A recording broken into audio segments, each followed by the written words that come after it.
की राह में पाने से पहले खोना पड़ता है, तलब की राह में पाने से पहले खोना पड़ता है, बड़े सौदे नजर में हो तो छोटा होना पड़ता है।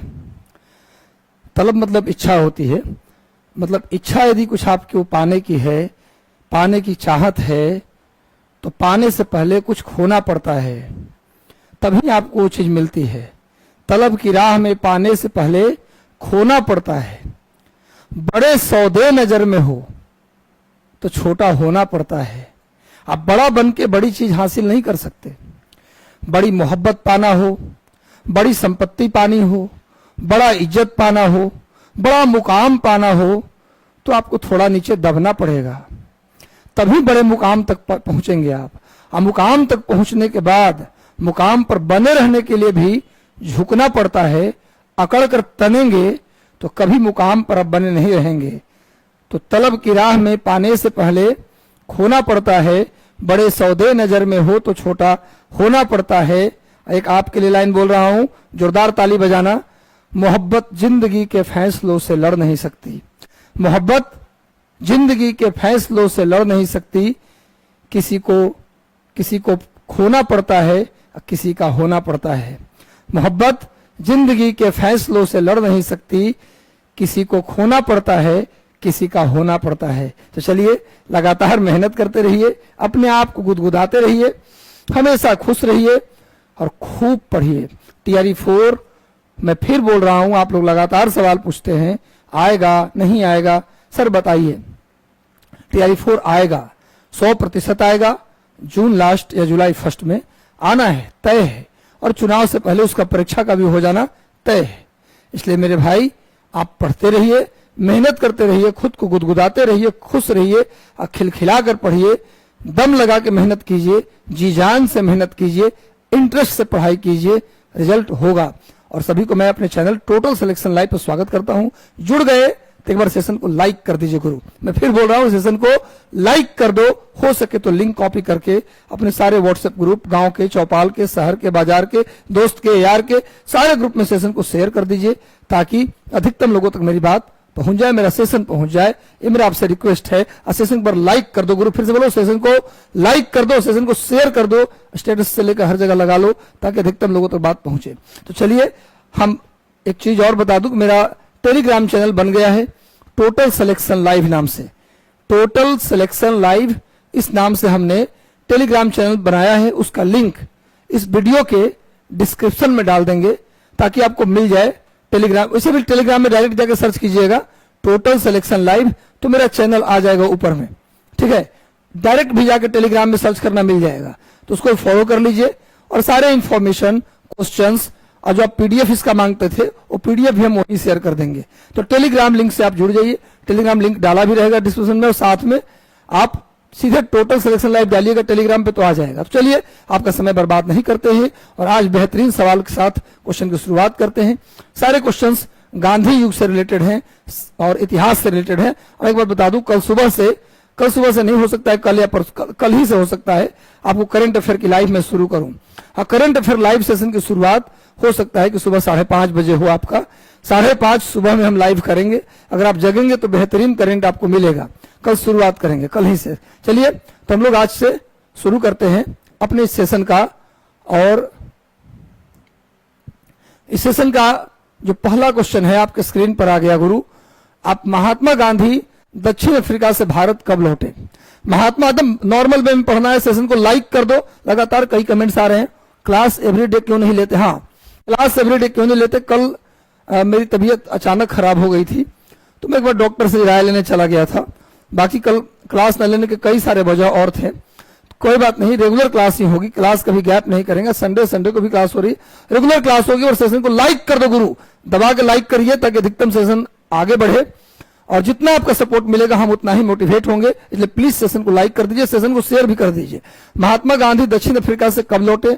मैं बता दूं कि महात्मा गांधी के जो राजनीतिक गुरु थे गोपाल कृष्ण गोखले थे। महात्मा गांधी के पॉलिटिकल टीचर जो थे, राजनीतिक गुरु जो थे, गोपाल कृष्ण गोखले थे। उनके कहने पर, गोपाल कृष्ण गोखले के कहने पर कि गांधी बहुत हो गया विदेश में सेवा, अफ्रीका में सेवा, बहुत हो गया विदेश में लड़ाई, अब तुम्हारी जरूरत भारत में है। आप चलिए भारत, अब भारत चल के अपने राजनीतिक अनुभव को साझा कीजिए, अपने राजनीतिक अनुभव का प्रचार प्रसार कीजिए और भारत की आजादी में अपना रोल निभाइए। ये गोखले ने गांधी जी से कहा। गांधी जी गोखले के कहने पर ही, अपने पॉलिटिकल टीचर राजनीतिक गुरु गोपाल कृष्ण गोखले के कहने पर ही गांधी जी भारत आने का फैसला करते हैं। 9 जनवरी, नोट करिए, 9 जनवरी 1915, 9 जनवरी 1915 को गांधी जी भारत लौटे। गांधी जी भारत कब लौटे? 9 जनवरी 1915 को भारत गांधी जी लौटे। और मैं बता दूं, इसी कारण से भारत में 9 जनवरी को मनाया जाता है प्रवासी भारतीय दिवस। गांधी जी 9 जनवरी को भारत आए थे, इसीलिए भारत में 9 जनवरी को, नोट कर लीजिए, 9 जनवरी को मनाते हैं हम प्रवासी भारतीय दिवस। कब से मनाते हैं? तो 2003 से। नोट कर लीजिए, प्रवासी भारतीय दिवस हम लोग हर साल 9 जनवरी को मनाते हैं। ये मनाते हैं 2003 से मना रहे हैं हम लोग। 2003 में अटल बिहारी वाजपेयी भारत के प्रधानमंत्री थे और एपीजे अब्दुल कलाम उस समय भारत के राष्ट्रपति थे। वही कलाम जो कभी भारत के वैज्ञानिक हुआ करते थे, डीआरडीओ में थे, मिसाइल मैन के नाम से जाना जाता है एपीजे अब्दुल कलाम को। बहुत महान राष्ट्रपति, और आज हमारे बीच नहीं है, न वाजपेयी जी हैं न कलाम साहब हैं। इनके ही प्रयास से 9 जनवरी को 2003 से हम लोग क्या मनाते हैं? प्रवासी भारतीय दिवस। और यह दिवस मनाया जाता है एक कमेटी की सिफारिश पर।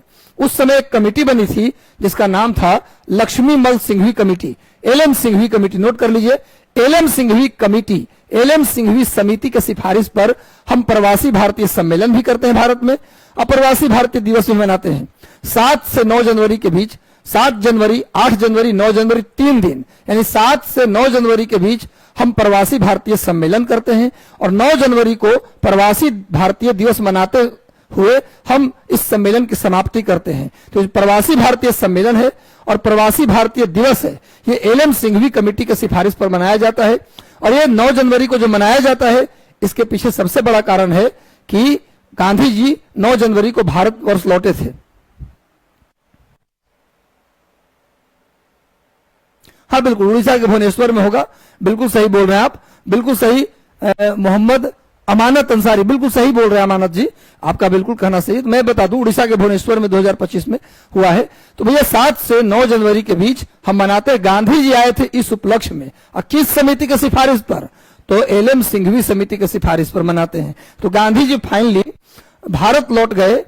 गांधी जी फाइनली भारत कब लौटे बताइए? 1915, 9 जनवरी 1915 को। बस हम लोग अगले सवाल पे बढ़ते हैं, ज्यादा देर इस पर नहीं रुकेंगे। महात्मा गांधी द्वारा शुरू किए गए असहयोग आंदोलन का मुख्य उद्देश्य क्या था? महात्मा गांधी ने जो असहयोग आंदोलन शुरू किया, मैं बताया हूं, महात्मा गांधी का बताया हूं नहीं, नोट भी करिए। महात्मा गांधी का भारत में पहला जन आंदोलन कौन था? असहयोग आंदोलन। 1920 में तिलक की मृत्यु हो गई। असहयोग आंदोलन का नेतृत्व तिलक करने वाले थे, लेकिन तिलक एक बहुत बड़े लीडर थे। गांधी जब भारत में आए थे ना, तो उसके पहले तिलक एक बड़े लीडर हुआ करते थे। गांधी वाला रुतबा तिलक का था, बाल गंगाधर तिलक का रुतबा गांधी जैसा था। जब तिलक मरे ना, तब गांधी जी उनका स्थान ले लिए, और अब तिलक का जो रुतबा था वो गांधी जी को मिल गया। तो भैया तिलक करने वाले थे नेतृत्व किसका? असहयोग आंदोलन का। लेकिन लिख लीजिए, 1 अगस्त 1920 को तिलक की मृत्यु हो जाती है। लिख लो, डेट लिखो, 1 अगस्त 1920 बाल गंगाधर तिलक की मृत्यु हो जाती है, और उसी समय असहयोग आंदोलन शुरू हो जाता है। इसलिए गांधी जी का नेतृत्व प्रदान किया जाता है। और गांधी जी के नेतृत्व में भारत में जो पहला जन आंदोलन हुआ वो था असहयोग आंदोलन। इसको जल्दी से नोट कर लिया जाए। वैसे गांधी जी का पहली की बात करेंगे तो गांधी जी का भारत में पहला सत्याग्रह तो चंपारण सत्याग्रह। गांधी जी का पहला भारत में सविनय अवज्ञा, ते भी चंपारण। भाई 1917 में जो चंपारण सत्याग्रह हुआ वो गांधी जी का पहला सत्याग्रह भी था। 1917 के चंपारण सत्याग्रह जो हुआ वही गांधी जी का पहला सविनय अवज्ञा भी था। गांधी जी का पहला सविनय अवज्ञा पूछे तो भी 1917 चंपारण में, और गांधी जी का पहला सत्याग्रह पूछे तब भी 1917 चंपारण में। गांधी जी का पहला पब्लिक स्पीच, गांधी जी पहली बार जनसभा को कहां और कब संबोधित किए पहली बार इंडिया में? तो बनारस में संबोधित किए 1916 में, काशी हिंदू विश्वविद्यालय के स्थापना दिवस में। और गांधी जी का पहला जन आंदोलन पूछे तो आंसर होगा असहयोग आंदोलन 1920। 1 अगस्त 1920 को असहयोग आंदोलन शुरू हुआ। उसका उद्देश्य क्या था ये पूछ रहा है। ब्रिटिश शासन से पूर्ण स्वतंत्रता प्राप्त करना, हिंदुओं और मुसलमानों के लिए अलग अलग निर्वाचन क्षेत्रों की मांग करना, सांप्रदायिक सद्भाव को बढ़ावा देना, या केवल आर्थिक सुधारों की मांग करना। इसमें कौन सा है जो असहयोग आंदोलन का उद्देश्य था? ब्रिटिश शासन से पूर्ण स्वतंत्रता, हिंदू मुसलमान, ये तो बिल्कुल देखिए, कभी कभी एलिमिनेशन से भी आपका आंसर आता है। हिंदू और मुसलमान के लिए अलग अलग निर्वाचन का तो कांग्रेस विरोध कर रही थी। हिंदू मुसलमान का अलग अलग निर्वाचन जो मिल गया, बताया था कल कि मार्लियामेंटो सुधार 1909 के तहत मुसलमानों ने पृथक निर्वाचन ले लिया था, जिसका कांग्रेस ने पुरजोर विरोध किया था। तो ये तो मांग होगा नहीं, तो कट हो गया। सांप्रदायिक सद्भाव को बढ़ावा देना, यह हो सकता है, लेकिन असहयोग आंदोलन का उद्देश्य नहीं था। असहयोग आंदोलन का यह उद्देश्य नहीं था कि हिंदू मुसलमान में सद्भाव बढ़ाया जाए, इसके लिए असहयोग आंदोलन किया गया, यह भी नहीं था। गुरु केवल आर्थिक सुधार, यह भी नहीं। तो आंसर क्या होगा? ब्रिटिश शासन से पूर्ण स्वतंत्रता प्राप्त करना इसका उद्देश्य था। तो गुरु ये मान के चलिए, इसका आंसर क्या हो गया? इसका आंसर क्या हो गया, जल्दी बताइए। इसका आंसर हो जाएगा ब्रिटिश शासन से स्वतंत्रता प्राप्त करना, यह उद्देश्य था। फिर से लिख लीजिए, मुसलमानों ने पृथक निर्वाचन की मांग की थी, तो कब मिला उनको पृथक निर्वाचन? 1909 में। मुसलमानों के लिए पृथक निर्वाचन कम से कम 100 बार सवाल आ चुका है, नोट करो। जहां मैं बोलूं कि 100 बार आ चुका है, वहां नोट करो भैया। 100 बार आ चुका है तो नोट करो कि महात्मा गांधी ने मुसलमानों को 1909 में जो सेपरेट इलेक्शन मिला था, वो मिला था मार्लियामेंटो रिफॉर्म के तहत। मार्लियामेंटो रिफॉर्म, नोट कीजिए, मार्लियामेंटो रिफॉर्म के तहत 1909 में मुसलमानों को पृथक निर्वाचन दिया गया था। खैर नेक्स्ट आइए, अगला आ जाओ नेक्स्ट। हालांकि मैं बता दूं कि असहयोग आंदोलन में हिंदू मुसलमानों ने, असहयोग आंदोलन एक ऐसा आंदोलन था जिसमें हिंदू मुसलमान दोनों बढ़ चढ़कर हिस्सा लिए थे। और मुसलमानों ने, क्वेश्चन आ जाए कि मुसलमान वह कौन सा आंदोलन था जिसमें मुसलमान ने बढ़ चढ़कर हिस्सा लिया और अंतिम रूप से हिस्सा लिया? यह सहयोग आंदोलन ही था। इसके बाद मुसलमान कभी भी बढ़ चढ़कर राष्ट्रीय आंदोलन में हिस्सा नहीं लिए, क्योंकि 1930 तक आते आते मुसलमानों के लिए अलग जमीन की मांग कर दी। उनका उद्देश्य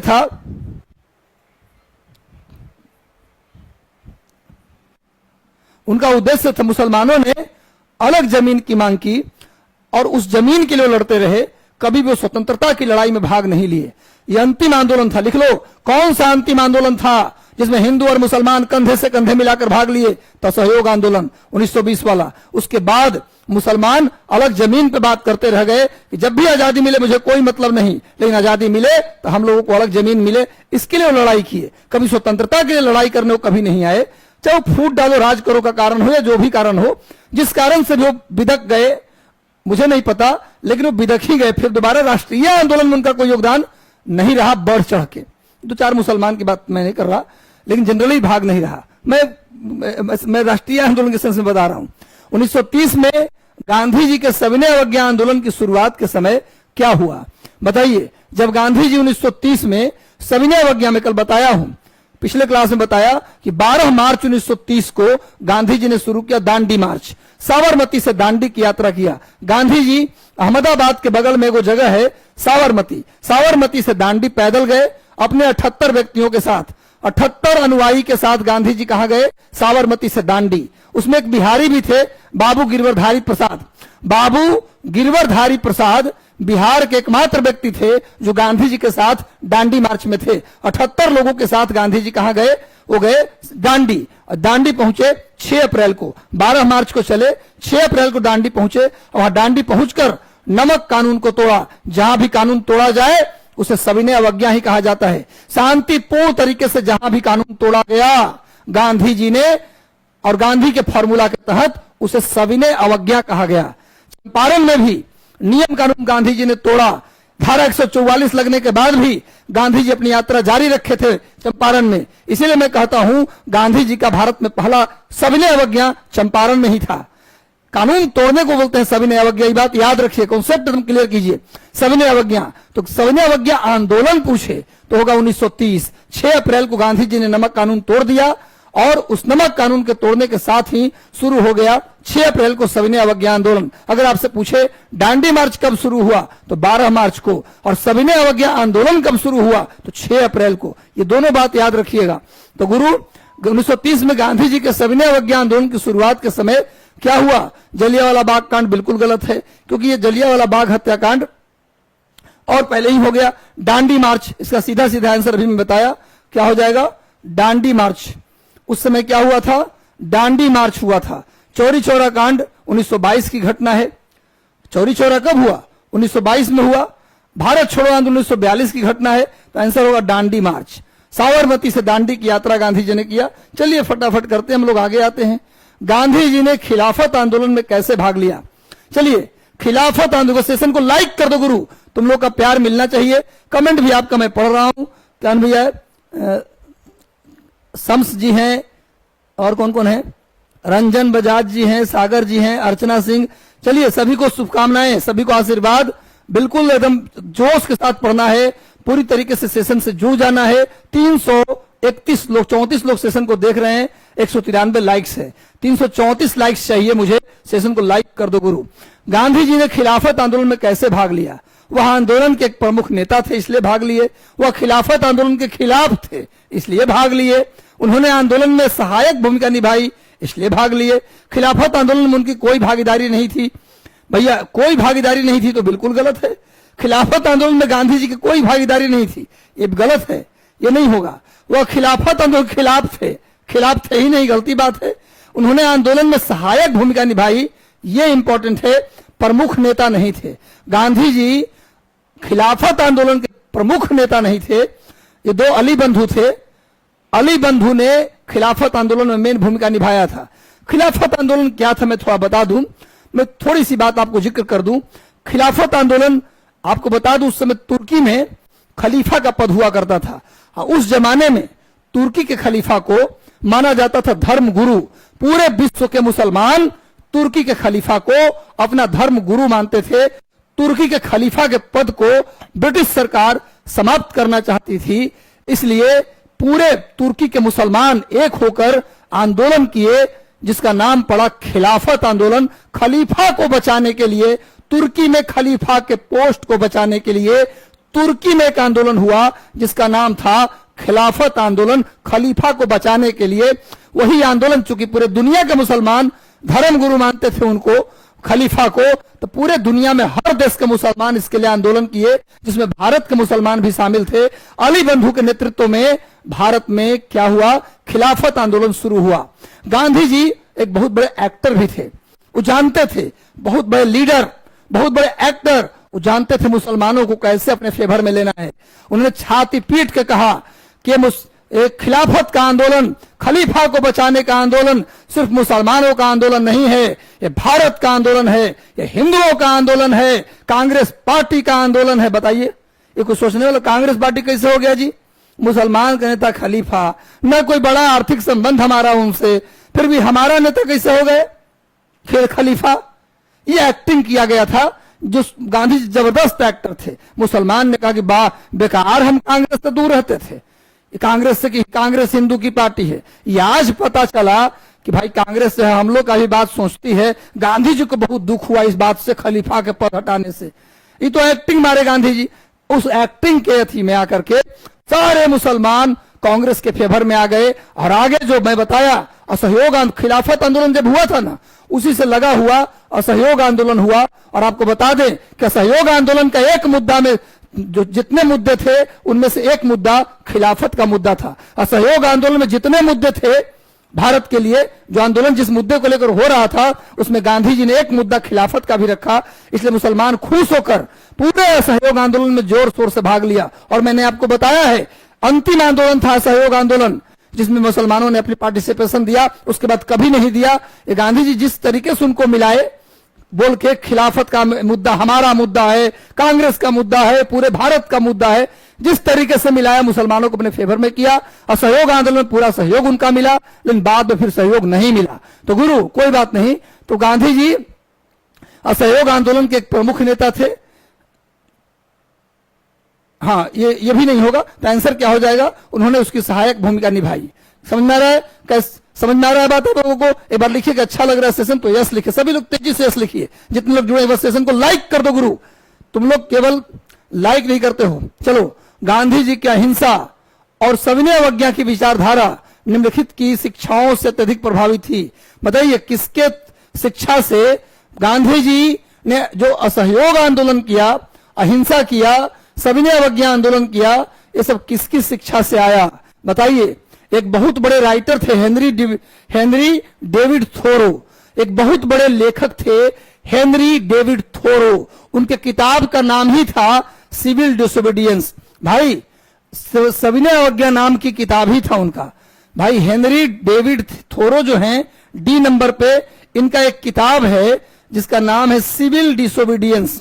इनके पुस्तक का नाम है सिविल डिसओबीडियंस। ये किताब का नाम है जी, ओबीडियंस। उनका कहना था, इस किताब में थोरो जी का कहना था कि किसी भी कानून को तोड़ने के लिए एग्रेसिव होने की जरूरत नहीं है। शांतिपूर्ण तरीके से लाठी खा के, जेल में रह के भी कानून तोड़ा जा सकता है। और शांतिपूर्ण तरीके से कानून तोड़िएगा, उसी को सविनय अवज्ञा कहते हैं। बोलते हैं माने, हम बोले पानी पिलाओ जी, तो आप क्या बोलेंगे? प्लीज सर, मैं आपको पानी नहीं पिला सकता, कृपया सर नहीं पिला, ना पिलाएंगे क्या कर लीजिएगा? ये नहीं, प्लीज मैं आपको पानी नहीं पिला सकता, ये हो गया सविनय अवज्ञा। आज्ञा को प्यार से नहीं मानेंगे जी, इसी को बोलते हैं सविनय अवज्ञा, सिविल डिसोबीडियंस। इस चीज को, कॉन्सेप्ट को देने वाला व्यक्ति था, ये किताब के नाम था इसका, हेनरी डेविड थोरो। इसी किताब से प्रभावित होकर गांधी जी अहिंसा की बात किए और सविनय अवज्ञा की बात किए। मुझे लगता है सविनय अवज्ञा समझ गए। गांधी जी का भारत में पहला सविनय अवज्ञा 1917 के चंपारण, याद रखना, इसको आप नोट कर लीजिए। हेनरी डेविड थोरो की पुस्तक से प्रभावित है। कार्ल मार्क्स की पुस्तक क्या है भैया? Karl Marx Das Kapital. इनकी किताब का नाम क्या है? Das Kapital. दास कैपिटल लिखो। कार्ल मार्क्स के पुस्तक का नाम Das Kapital. Das Kapital. Swami Vivekananda की पुस्तक का नाम क्या है? क्या है भैया? कर्मयोग। कर्मयोग। कर्मयोग स्वामी विवेकानंद के पुस्तक का नाम। और जवाहरलाल नेहरू की तो कई पुस्तक है। जवाहरलाल नेहरू की पुस्तक का नाम सुन लीजिए, Discovery of India, Glimpses of World History. पिता के पत्र पुत्री के नाम। पिता के, जब अहमदनगर जेल में थे नेहरू जी, तो उस समय अपने बेटी को चिट्ठी लिखते थे, इंदिरा जी को। उसी चिट्ठी को कंपाइल करके किताब बना दिया गया जिसका नाम है पिता के पत्र पुत्री के नाम। इनके एक किताब का नाम क्या है? नेहरू जी की किताब है discovery of India. Nehru ji की किताब का नाम है ग्लिम्पसेज ऑफ वर्ल्ड हिस्ट्री। ये सब नोट कर लीजिए। चलिए, इस सारे का नाम नोट कर लीजिए, एक बार स्क्रीनशॉट इसका लीजिए, एक बार सेशन को लाइक कर दो गुरु। क्या है? लाइक, सेशन को लाइक कर दीजिए, सेशन को शेयर भी कर दीजिए। अपने जितना भी आपका व्हाट्सएप ग्रुप है, टेलीग्राम है, फेसबुक है, हर जगह आप सेशन को एक बार प्लीज लिंक कॉपी कीजिए, लिंक को शेयर कर दीजिए, ज्यादा से ज्यादा लोगों तक बात पहुंचे। बहुत महत्वपूर्ण जानकारी दे रहा हूं, आगे आइए। 1929 में गांधी जी के नेतृत्व में भारतीय राष्ट्रीय कांग्रेस ने कौन सा प्रसिद्ध प्रस्ताव अपनाया? 1929 में गांधी जी के नेतृत्व में भारतीय राष्ट्रीय कांग्रेस ने कौन सा प्रसिद्ध प्रस्ताव अपनाया? लखनऊ अधिवेशन का प्रस्ताव, भारत छोड़ो का प्रस्ताव, लाहौर अधिवेशन का प्रस्ताव या असहयोग का प्रस्ताव? भैया सबसे पहली बात तो जानो, लखनऊ अधिवेशन का प्रस्ताव कैसे होगा 1929 में? सबसे पहली बात तो ये 1916 छांटा करो, नहीं आंसर आता है तो। ये 1916 की बात है, तो 1929 में कैसे होगा? भारत छोड़ो का प्रस्ताव 1942 की बात है, तो 29 में कैसे होगा? और आ जाइए, असहयोग का प्रस्ताव 1920 की बात है। अब बताओ कौन बच गया है वो जो आंसर होगा? भाई 1929 में गांधी जी के नेतृत्व में कौन सा प्रस्ताव पारित हुआ था कांग्रेस के कार्य समिति में? तो लाहौर अधिवेशन का प्रस्ताव। लाहौर अधिवेशन मैं बता दूं बहुत इंपॉर्टेंट है। बस सेशन को लाइक कर दो गुरु, जितने लोग जुड़े हो सेशन को लाइक कर दो। कैसा लग रहा है कमेंट करके बोलो यस। यस लिखोगे मुझे मजा आएगा कि आपको अच्छा लग रहा है, समझ में भी आ रहा है। 1929 में लाहौर अधिवेशन हुआ था, नोट कीजिए, बहुत इंपॉर्टेंट। रावी नदी के किनारे, लाहौर रावी नदी के किनारे है। बहुत महत्वपूर्ण सेशन था, कांग्रेस का सबसे महत्वपूर्ण सेशन और एग्जाम में हजारों बार पूछा जाने वाला क्वेश्चन। नोट करिए, कांग्रेस के लाहौर सेशन 1929 में हुआ रावी नदी के किनारे। पहली बार पंडित जवाहरलाल नेहरू कांग्रेस के अध्यक्ष बने। नोट कीजिए, पहली बार पंडित जवाहरलाल नेहरू कांग्रेस के अध्यक्ष बने। वैसे कांग्रेस के अध्यक्ष नेहरू जी आजादी से पहले 3 बार रहे। नेहरू जी, पंडित जवाहरलाल नेहरू आजादी से पहले कांग्रेस के 3 बार अध्यक्ष रहे। पहली बार 1929 में लाहौर में, दूसरी बार 1936 में लखनऊ में और तीसरी बार 1937 में फैजपुर पंजाब में। नोट कीजिए, 3 बार पंडित नेहरू कुल 3 बार कांग्रेस के अध्यक्ष रहे। पहली बार 1929 लाहौर में, दूसरी बार 1936 लखनऊ में और तीसरी बार 1937 फैजपुर में। तीनों से नोट कीजिए, पहली बार लखनऊ में 1929 में, दूसरी बार 1936 में फैजपुर से 1929 में लाहौर में, दूसरी बार 1936 लखनऊ में और तीसरी बार 1937 फैजपुर में। तीनों बात नोट कीजिए। 1929 का जो लाहौर सेशन था, लिखो, पहली बार कांग्रेस में तिरंगा झंडा फहराया गया। लिखो, 1929 के लाहौर अधिवेशन में ही पहली बार कांग्रेस में तिरंगा फहराया गया। दूसरा पॉइंट लिखिए, पहली बार हम लोग क्या किए, पूर्ण स्वराज दिवस मनाने का फैसला किए। हर साल 26 जनवरी को हम पूर्ण स्वराज दिवस मनाएंगे। हर साल 26 जनवरी को निर्णय लिया गया। 1929 के लाहौर सेशन में 3 चीज हुआ। नोट करो, 1929 के लाहौर सेशन में 4 चीज हुआ। पहला पॉइंट, पहली बार 1929 के लाहौर अधिवेशन में पंडित जवाहरलाल नेहरू कांग्रेस के अध्यक्ष बने। दूसरा पॉइंट लिखिए, पहली बार तिरंगा फहराया गया। रावी नदी के किनारे लाहौर में तिरंगा इसी सेशन में फहराया गया, पहली बार। तीसरा पॉइंट, पहली बार पूर्ण स्वराज का नारा दिया गया। अब स्वराज नहीं, पूर्ण स्वराज चाहिए। डोमिनियन स्टेट नहीं चाहिए हमें कंप्लीट स्टेट चाहिए। हमें डोमिनियन नहीं बल्कि कंप्लीट स्टेट चाहिए, पूर्ण स्वराज चाहिए। यह भारत ने नारा दिया इसी सेशन में। और अंतिम पॉइंट, पूर्ण स्वराज दिवस मनाएंगे। हर साल हम आजाद हो या ना हो, हर साल 26 जनवरी को मनाएंगे हम पूर्ण स्वराज दिवस। 4 चीज याद हो गया। कांग्रेस के लखनऊ अधिवेशन में 4 चीज याद हुआ। पहली बार पंडित नेहरू कांग्रेस के अध्यक्ष बने, पहली बार तिरंगा फहराया गया, पहली बार पूर्ण स्वराज का नारा दिया गया और हर साल 26 जनवरी को मनाएंगे पूर्ण स्वराज दिवस। इसीलिए जानते हो 26 जनवरी को हम मनाते थे पूर्ण स्वराज दिवस, इसीलिए 26 जनवरी को ही संविधान लागू किया गया। क्योंकि देश तो आजाद हो गया था 15 अगस्त को, तो आजादी दिवस तो हम 15 अगस्त मनाने लगे, तो फिर 26 जनवरी का क्या इंपॉर्टेंस रहेगा। पूर्ण स्वराज दिवस मनाते थे 26 जनवरी को, इसीलिए 26 जनवरी को ही संविधान लागू किया गया था। यही कारण था। नोट करो इतनी बात, इसका स्क्रीनशॉट लीजिए, इसका स्क्रीनशॉट लो गुरु। नेहरू जी 3 बार कांग्रेस के अध्यक्ष रहे। 1929 में लाहौर में, 1936 में लखनऊ में और 1937 में फैजपुर में। और नोट कर लो एक बात और, फैजपुर जब आइए गया तो एक पॉइंट और नोट करो, कांग्रेस का जो फैजपुर सेशन था वो पहली बार कांग्रेस का गांव में होने वाला सेशन था। पहली बार कांग्रेस का सेशन गांव में हुआ था। नेक्स्ट आ जाओ। गांधी जी के अनुसार निम्नलिखित में से कौन सा सत्याग्रह का आवश्यक सिद्धांत है। सत्याग्रह में क्या क्या होना चाहिए, गांधी जी के अनुसार सत्याग्रह करने के लिए इनमें से क्या होना चाहिए। मैं गांधी की बात कर लूं। गांधी जी का जन्म 2 अक्टूबर 1869, 2 अक्टूबर 1869 को गुजरात के पोरबंदर में हुआ था। गुजरात के काठियावाड़ के पोरबंदर में गांधी जी का जन्म हुआ था। गांधी जी के माता का नाम पुतलीबाई और पिता का नाम करमचंद गांधी था। गांधी जी का जन्मदिन 2 अक्टूबर को विश्व या अंतर्राष्ट्रीय अहिंसा दिवस के रूप में यूएनओ मनाता है। संयुक्त राष्ट्र संघ के द्वारा गांधी जी के जन्म को अंतर्राष्ट्रीय अहिंसा दिवस के रूप में मनाया जाता है। गांधी जी का 12 वर्ष की उम्र में 1881 में कस्तूरबा गांधी से विवाह हुआ। उनके 4 पुत्रों का जन्म हुआ।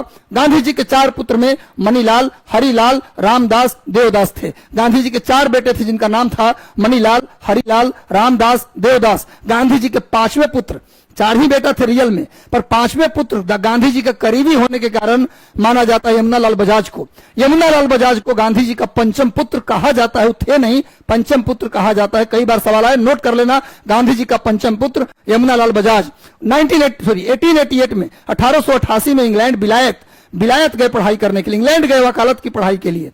1892 में घर वापस लौटे मां के मरने के बाद। उसके बाद दादा अब्दुल्ला के केस लड़ने के लिए कहां गए, अफ्रीका गए। दादा अब्दुल्ला के केस लड़ने के लिए अफ्रीका गए और अफ्रीका जाने के बाद 1894 में, नोट करो इंपॉर्टेंट जी के, 1894 में गांधी जी पहली बार पहली बार नेटाल इंडिया कांग्रेस बनाए। नेटाल इंडिया कांग्रेस की स्थापना गांधी जी ने 1894 में किया।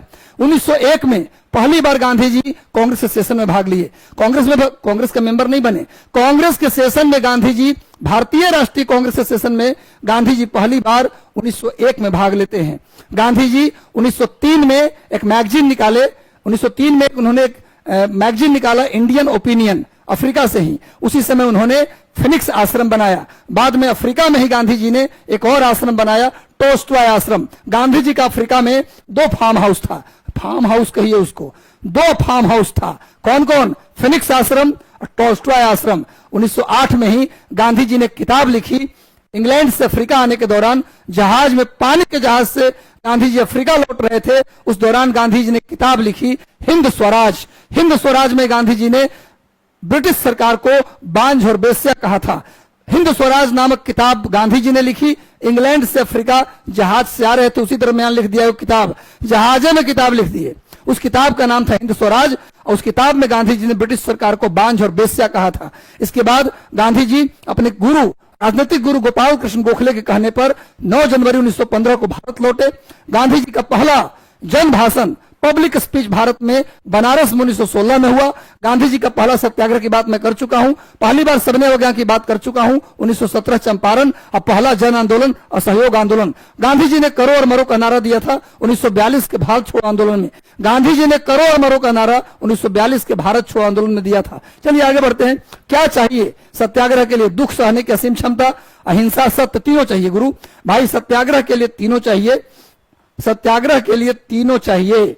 दुख सहने की क्षमता, लाठी चार्ज हो फिर भी हम उसका जवाब नहीं देंगे, लाठी सहेंगे पर अपनी डिमांड पे कायम रहेंगे। अहिंसा, कोई हिंसा नहीं करेंगे, हाथ जोड़े रहेंगे, पर लाठी बरसेगा पर मैं हाथ नहीं खोलूंगा। और सत्य, कभी भी सत्य से के मार्ग से पीछे नहीं हटेंगे। यह सत्याग्रह के लिए तीनों चाहिए। और क्वेश्चन आ जाए, गांधी जी ने पहली बार सत्याग्रह का प्रयोग कहां किया था? अफ्रीका में। गांधी जी ने पहली बार सत्याग्रह का प्रयोग कहां किया? अफ्रीका में। पर भारत में पहली बार कहां किया? तो चंपारण में। भी नोट कर लीजिएगा। अगले सवाल पे आते हैं। निम्नलिखित में से कौन सी पुस्तक गांधी जी की रचना? में एनर्जी में रहिए, फुल एनर्जी गुरु, आग लगा देनी है, छोड़ेंगे नहीं, जब तक तोड़ेंगे नहीं तब तक छोड़ेंगे नहीं। पसीना बहेगा, लहू बहाने से पहले पसीना बहेगा। और हमारा जो बैसरन घाटी में ये पहलगाम में जो घटना घटी है वो बहुत ही दुखद, दर्दनाक, शर्मनाक। ये पाकिस्तान की जो हरकत है ये काफी शर्मनाक है। सबक सिखाना जरूरी आ गया है, अब नहीं तो कब सबक सीखेगा पाकिस्तान। 3-4 फैसलों से तो बौखला चुका है, और समझौता ये वो, हम कहीं भी खड़ा होंगे, हम लोग नहीं करवाए हैं, है सब रोना रोना रहता है। अब पकड़े जाने पर, सबूत मिलने पर फिर कुछ नहीं बोलता। खैर, कार्रवाई होगा और डरेगा, इतना ही फैसला से डर चुका है। निम्नलिखित में से कौन सी पुस्तक गांधी जी का रचना है? भारत का प्रकाश, हिंद स्वराज। ये क्वेश्चन गलती हुआ तो कंप्लीट मार देंगे थप्पड़, करा देंगे उठक बैठक, उल्टी टांग देंगे गुरु अगर गलती हुआ तो। जल्दी बताओ। हिंद स्वराज तो ही बोला हूं। इनका गांधी जी की आत्मकथा जिसका नाम था सत्य के साथ मेरे प्रयोग, ये और ये दोनों है गुरु, तो आंसर हो जाएगा डी। सत्य के साथ मेरे प्रयोग गांधी जी की आत्मकथा है, ऑटोबायोग्राफी। गांधी जी ने अपनी आत्मकथा स्वयं लिखी, और हिंद स्वराज उनकी पुस्तक है। और हिंद स्वराज कहां लिखा? इंग्लैंड से अफ्रीका यात्रा के दौरान लिखा। चलो गुरु आगे बढ़ते हैं, नेक्स्ट आ जाओ। निम्नलिखित में से कौन सा भारत में गांधी जी का दूसरा सत्याग्रह था? इंडिया में गांधी जी का दूसरा सत्याग्रह कौन सा था? जल्दी बताओ।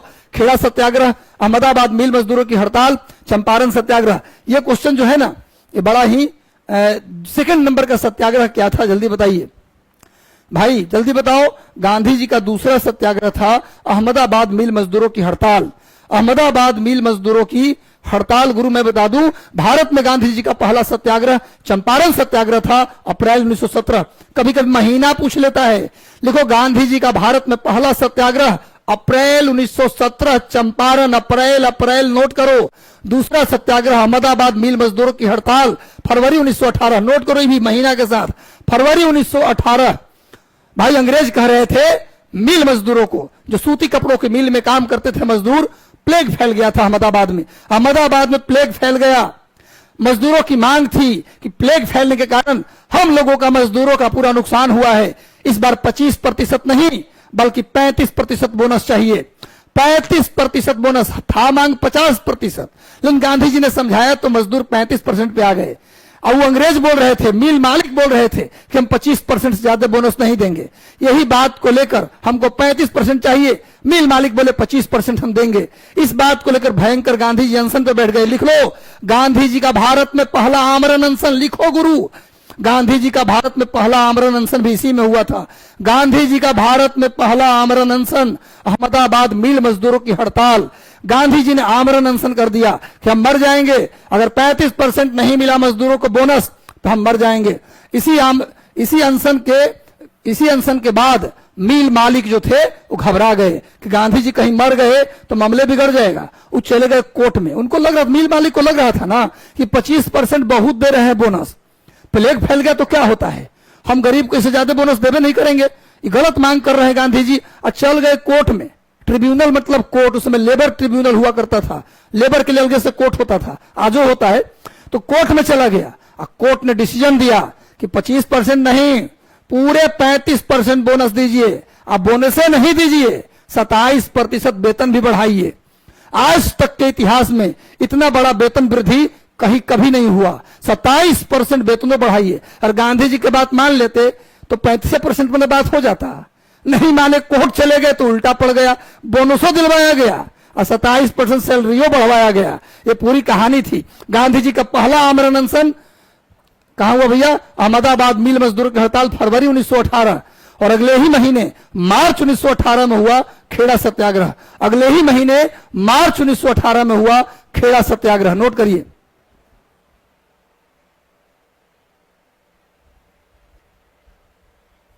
हाँ बिल्कुल सही, रानी कुमारी का कहना सही है, बिल्कुल सही रानी। और कौन कौन जुड़े हैं? मौसम जी जुड़े हैं, शिखा सिंह, परवीन खातून, ललतू कुमार भी जुड़े हैं, विपिन कुमार, विजय। चलिए सभी को शुभकामनाएं, सभी को आशीर्वाद। बस सेशन को लाइक कर दो गुरु, जुड़ गए, मजा आ रहा है, कहानी अच्छा लग रहा है और समझ में आ रहा है पूरा इतिहास। तो आगे बढ़ते हैं। महात्मा गांधी को अर्धनग्न फकीर किसने कहा? बता चुका हूं, कनपट्टी तोड़ेंगे, जल्दी बताओ। सेकेंड गोल्ड मेज सम्मेलन याद करो। भारत में 3 राउंड टेबल मीटिंग हुआ था, इंडिया में 3 राउंड टेबल मीटिंग हुआ था, फर्स्ट, सेकंड एंड थर्ड। प्रथम गोल्ड मेज सम्मेलन 1930, नोट करो, एक साल में हुआ था। फर्स्ट गोल्ड मेज सम्मेलन, first round table meeting 1930, second round table meeting 1931 और तीसरा round table meeting 1932। 3 round table meeting हुआ है। कौन कौन? प्रथम, द्वितीय, तृतीय 1930, 31, 32 में। तीनों गोल मेज सम्मेलन में अंबेडकर जी ने भाग लिया था। डॉक्टर भीमराव अंबेडकर ने तीनों में भाग लिया, प्रथम, द्वितीय, तृतीय तीनों में। लेकिन गांधी जी और कांग्रेस ने दूसरा गोल मेज सम्मेलन में भाग लिया। सेकेंड राउंड टेबल मीटिंग में गांधी जी और कांग्रेस ने पार्टिसिपेट किया था। नोट करो, किस गोल मेज सम्मेलन में गांधी जी और कांग्रेस ने भाग लिया? तो दूसरा गोल मेज सम्मेलन। उसी में भाग लेने के लिए गांधी जी धोती ओढ़ के, एके धोती पहन के, एके धोती ओढ़ के, खटर खटर लाठी लेकर पहुंच गए लंदन। लोग कोट टाई लगा के आए थे गोल मेज सम्मेलन में। हाँ, गांधी जी गए धोती ओढ़ के, तो लोगों को लगा भैया ये क्या है, सब लोग कोट पहन के आया है, ये आदमी तो भिखारी तरह आया है। तब उसी में एक आदमी था चर्चिल, जो बाद में ब्रिटेन का प्रधानमंत्री बना। वही विंस्टन चर्चिल जो विश्व युद्ध के समय, सेकेंड वर्ल्ड वॉर के समय ब्रिटेन का प्रधानमंत्री था। सेकेंड वर्ल्ड वॉर के समय 1939 में, 1939 में जब द्वितीय विश्व युद्ध शुरू हुआ था, तब ब्रिटेन के प्रधानमंत्री विंस्टन चर्चिल था। वही चर्चिल ने कहा गांधी जी को अर्धनग्न फकीर। गांधी जी को अर्धनग्न फकीर किसने कहा? Winston Churchill. कहा धोती ओढ़ के चल गए थे। चलिए, सेकेंड राउंड टेबल मीटिंग में गांधी जी को आ गया। ये नेक्स्ट सेशन को लाइक कर देना। जितने लोग जुड़ते हैं, एक बार सेशन को लाइक करने में कितना समय लगता है? लाइक कर दो गुरु। आगे बढ़ते हैं। कौन सा आंदोलन अहिंसक सविनय अवज्ञा पर जोर देने के लिए जाना जाता है? कौन सा आंदोलन था जो सविनय अवज्ञा पर जोर देने के लिए जाना जाता है? भारत छोड़ो आंदोलन, जलियांवाला बाग हत्याकांड, बंगाल का विभाजन, सिपाही विद्रोह। जल्दी बताइए। सविनय अवज्ञा आंदोलन पर जोर देने के लिए जाना जाता है, जल्दी बताइए। भारत छोड़ो आंदोलन, जलियांवाला बाग हत्याकांड, बंगाल का विभाजन, या कह रहे कौन सा ऐसा आंदोलन था जो अहिंसक सविनय अवज्ञा आंदोलन को आगे बढ़ाने पर जोर दिया? चलिए, ये गुरु आंसर इसका क्या होगा जल्दी बताइए। विद्रोह। अब सविनय अवज्ञा में क्या बोले, विद्रोह की बात होगी नहीं। सविनय अवज्ञा का मतलब हिंसा नहीं होगा, प्यार से विरोध करेंगे, ये तो कंप्लीट खत्म हो गया। भारत छोड़ो आंदोलन जो है इसमें थोड़ा सा गांधी जी हिंसा की बात कर लिए थे, तो ये तो बिल्कुल नहीं होगा। जलियांवाला बाग हत्याकांड जो है, अब बंगाल का विभाजन, तो बंगाल विभाजन के समय सविनय अवज्ञा था। इसका चारों आंसर में थोड़ा सा मुझे ये लग रहा है जलियांवाला बाग हत्याकांड, लेकिन ये भी प्रॉपर आंसर नहीं है। सविनय अवज्ञा को प्रेरित किया भारत में गांधी जी को दो चीज, एक चंपारण सत्याग्रह और दूसरा नमक कानून को तोड़ना। क्लियर है, चलिए यही आंसर इसका होगा। ऐसे बता देता हूं, सिपाही विद्रोह 1857 में हुआ था, नोट कर लीजिए। बंगाल का विभाजन लिख लो भाई, बंगाल का विभाजन कब हुआ, 16 अक्टूबर 1905 को बंगाल का विभाजन हो गया। जलियांवाला बाग हत्याकांड आप जानते हैं, भारत छोड़ो 1942, बस ये तीनों नोट कर लीजिए।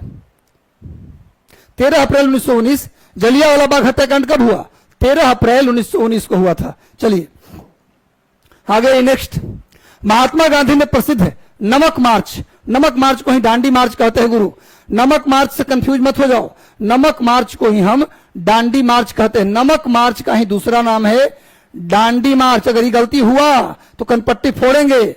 नमक मार्च को ही बोलते हैं दांडी मार्च। पर जल्दी से करो, महात्मा गांधी ने प्रसिद्ध दांडी मार्च कब शुरू किया, मार्च में होगा मार्च, 12 मार्च 1930। 12 मार्च 1930 को गांधी जी ने क्या किया, दांडी मार्च किया। गांधी जी ने दांडी मार्च 12 मार्च 1930 को किया, नोट कीजिए। आगे आ जाओ, महात्मा गांधी की पत्नी कौन थी, गलती मत बोलिए, पूरी गांधी युगाज हो जाएगा। बस सेशन को लाइक कर दो गुरु, 530 लोग जुड़े हैं, 507 लाइक है। एक बार और जितने बच्चे लोग हैं प्लीज सेशन को लाइक कर दो गुरु। अब मजा आ रहा है तो लिख दो सेशन को यस।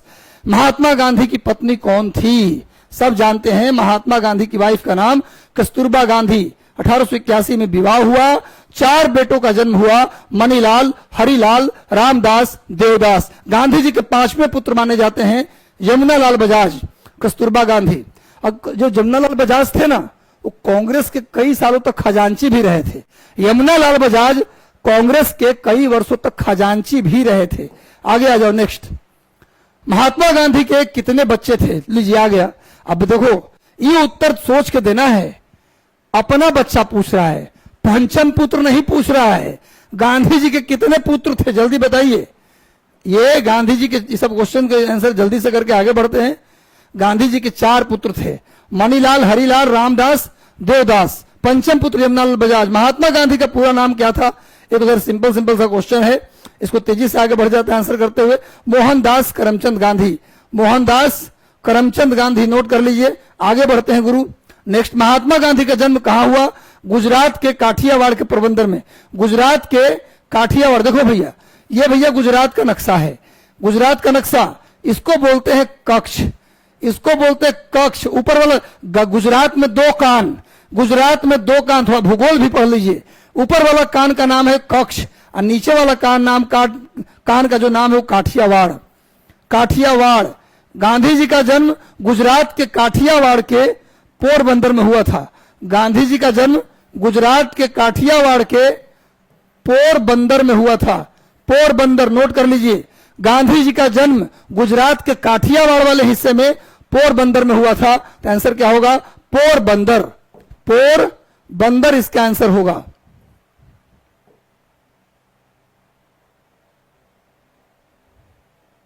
चलिए नेक्स्ट आते हैं, चलिए नेक्स्ट आ जाओ, स्क्रीनशॉट ले लिए ना।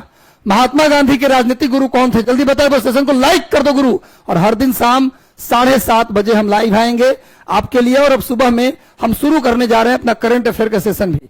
महात्मा गांधी के राजनीतिक गुरु कौन थे, गोपाल कृष्ण गोखले, बाल गंगाधर तिलक, रविंद्रनाथ टैगोर, जवाहरलाल नेहरू। जल्दी बताओ महात्मा गांधी के राजनीतिक गुरु कौन थे, गांधी जी के राजनीतिक गुरु कौन थे। मैं बता दूं, सुभाष चंद्र बोस के राजनीतिक गुरु, सुभाष चंद्र बोस के राजनीतिक गुरु चित्तरंजन दास थे।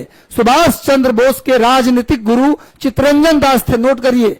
और गांधी जी के राजनीतिक गुरु कौन थे, गुरु गांधी जी के राजनीतिक गुरु कौन थे, तो थे गोपाल कृष्ण गोखले। देखो, गोपाल कृष्ण गोखले के राजनीतिक गुरु महादेव गोविंद रानाडे थे। गोपाल कृष्ण गोखले के राजनीतिक गुरु पूछे कौन थे, तो महादेव गोविंद रानाडे। नोट करो, गोपाल कृष्ण गोखले के राजनीतिक गुरु थे महादेव गोविंद रानाडे।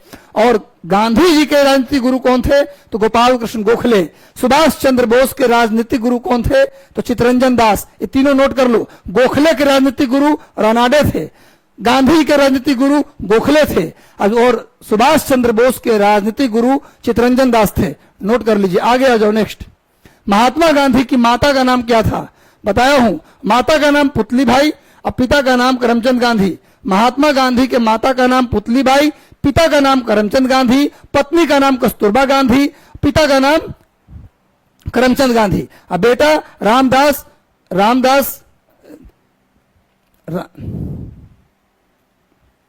देवदास। आगे निम्नलिखित में से किस आंदोलन का उद्देश्य विदेशी वस्तुओं का बहिष्कार करके भारतीयों में आत्मनिर्भरता को बढ़ाना था, बताइए। किस विदेशी वस्तुओं का बहिष्कार करके भारतीयों के कौन सा ऐसा आंदोलन था जिसमें हम लोग विदेशी वस्तुओं का बहिष्कार किए और भारतीय वस्तुओं का इस्तेमाल करने की प्रेरणा दिए, बताइए कौन सा आंदोलन था। मैं हिंट कर देता हूं, बंगाल विभाजन का आंदोलन। बंगाल विभाजन का जो आंदोलन था मेरे दोस्त, उस बंगाल का विभाजन जो हुआ उसके खिलाफ भारत में जो आंदोलन हुआ, उस आंदोलन का नाम था बंग भंग आंदोलन। और उसी को हम स्वदेशी आंदोलन भी कहते हैं।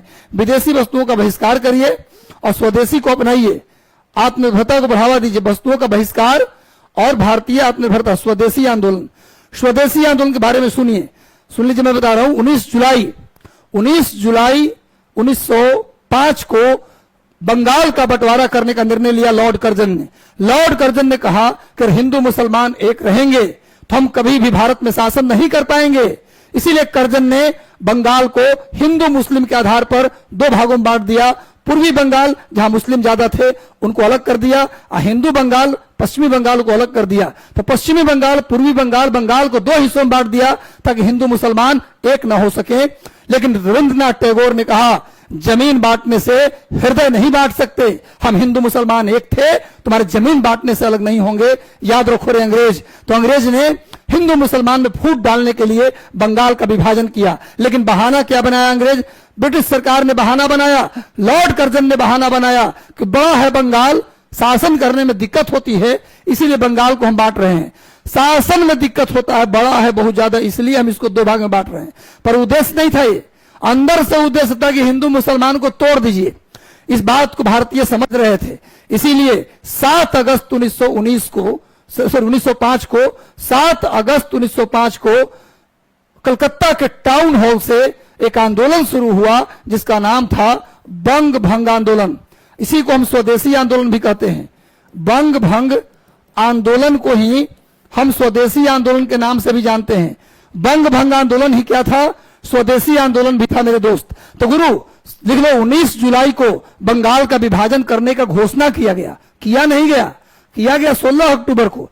बंगाल का विभाजन 16 अक्टूबर 1905 को हुआ। घोषणा कब हुआ ये भी पूछता है। 19 डेट ईयर लिख लो। बंगाल विभाजन की घोषणा लॉर्ड कर्जन ने कब किया, 19 जुलाई 1905 को। ठीक, बंगाल का विभाजन का जब घोषणा हुआ उसके खिलाफ 7 अगस्त को क्या शुरू हुआ, स्वदेशी आंदोलन या बंग भंग आंदोलन शुरू हुआ 7 अगस्त को। लेकिन इस आंदोलन का कोई प्रभाव नहीं पड़ा। इस आंदोलन के बावजूद 16 अक्टूबर 1905 को बंगाल को बांट दिया गया। अब लिखो, स्वदेशी आंदोलन का नेता का नाम पूछता है, लीडर पूछता है स्वदेशी आंदोलन का। लिखिए, बंगाल से स्वदेशी आंदोलन के नेता सुरेंद्रनाथ बनर्जी थे। लिखो, बंगाल से स्वदेशी आंदोलन के नेता सुरेंद्रनाथ बनर्जी थे। उत्तर प्रदेश से स्वदेशी आंदोलन के नेता गोविंद बल्लभ पंत थे। नोट करते जाइए, बंगाल से स्वदेशी आंदोलन का नेता। एक चीज और याद रखिए, भारत में होने वाला पहला जन आंदोलन स्वदेशी आंदोलन ही था। पूरे भारत में होने वाला, उत्तर से लेकर दक्षिण तक, पूर्व से लेकर पश्चिम तक, पूरे भारत में फैलने वाला भारत का पहला आंदोलन कौन था, तो स्वदेशी आंदोलन। लिख लो, भारत का पहला पूरे देश के लेवल पर पहला आंदोलन कौन था, तो स्वदेशी आंदोलन। स्वदेशी आंदोलन का बंगाल से नेता कौन था गुरु, तो सुरेंद्रनाथ बनर्जी। उत्तर प्रदेश से गोविंद बल्लभ पंत, दिल्ली से सैयद हैदर रजा। दिल्ली से सैयद हैदर रजा, पंजाब से लाला लाजपत राय, पंजाब से लाला लाजपत राय, और महाराष्ट्र से बाल गंगाधर तिलक, और दक्षिण भारत से चिदंबरम पिल्लई। नोट कर लो इस सारे नेता का नाम। स्वदेशी आंदोलन का नेता बंगाल से सुरेंद्र नाथ बनर्जी, उत्तर प्रदेश से गोविंद बल्लभ पंत, ये वही गोविंद बल्लभ पंत हैं जो जब देश आजाद हुआ तो उत्तर प्रदेश के पहले मुख्यमंत्री कौन बने? गोविंद बल्लभ पंत उत्तर प्रदेश के पहले सीएम भी थे। गोविंद बल्लभ पंत ने स्वदेशी आंदोलन का नेतृत्व उत्तर प्रदेश से किया, सैयद हैदर रजा ने दिल्ली से किया, और पंजाब से लाला लाजपत राय ने किया, और महाराष्ट्र से बाल गंगाधर तिलक ने किया, और दक्षिण भारत से चिदंबरम पिल्लई ने किया। और एक बात और जो बहुत इंपॉर्टेंट है, नोट करो गुरु, आज वर्षा होगा ज्ञान का। भैया स्वदेशी और बहिष्कार की बात पहली बार किसने किया?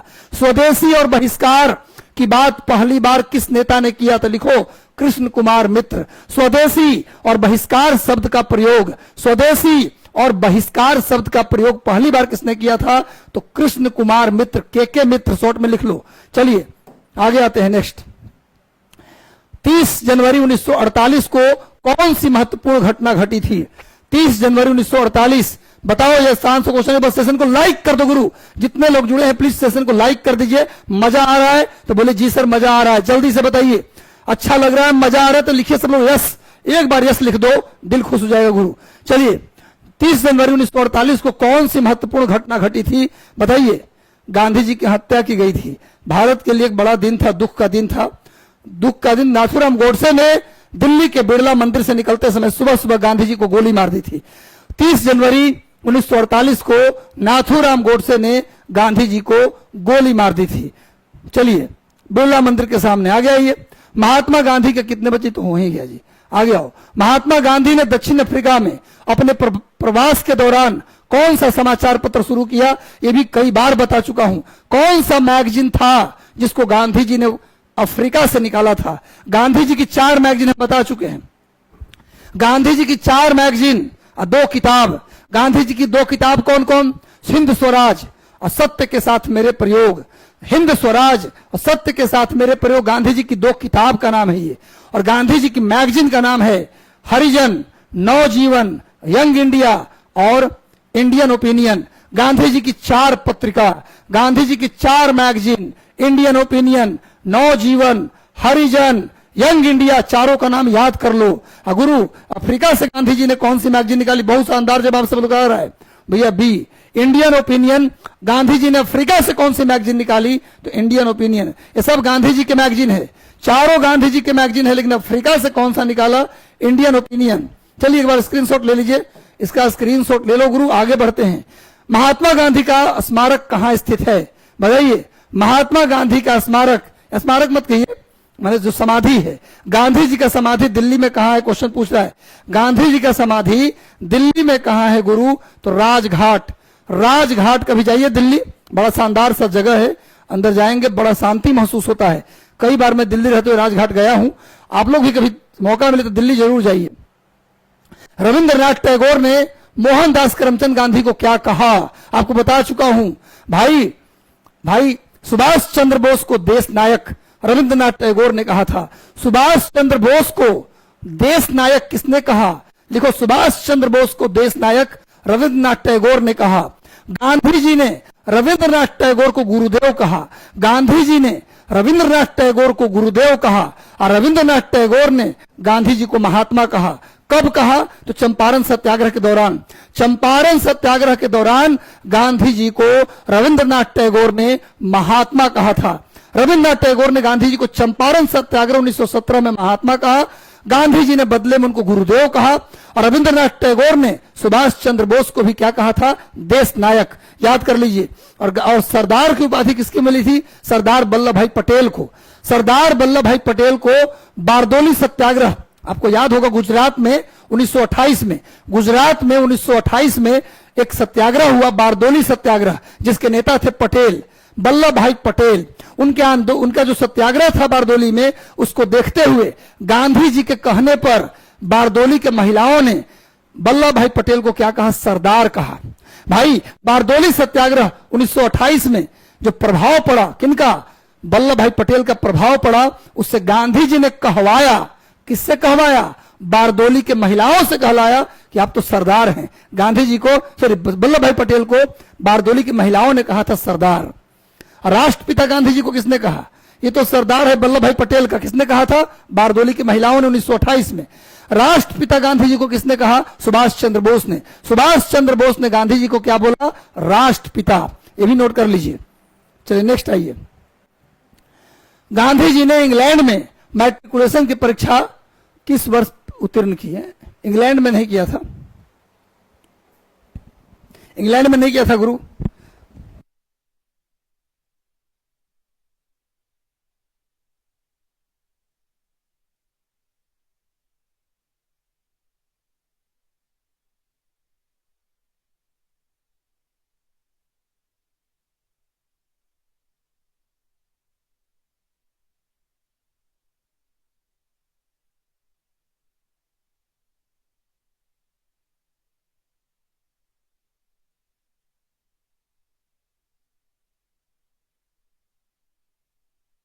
जल्दी से उत्तर दे दीजिए, पानी उनी पीते रहिए आप लोग भी।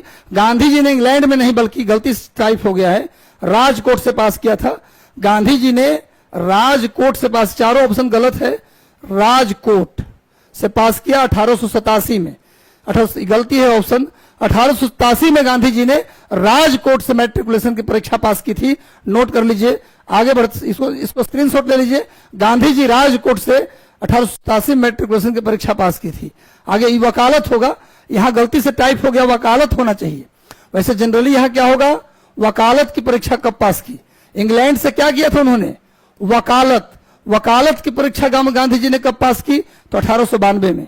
1892 में गांधी जी ने वकालत इंग्लैंड से कब पास? गलती से टाइप हो गया है, वकालत किया 1892 में, और मैट्रिकुलेशन राजकोट से ही किया था 1887 में।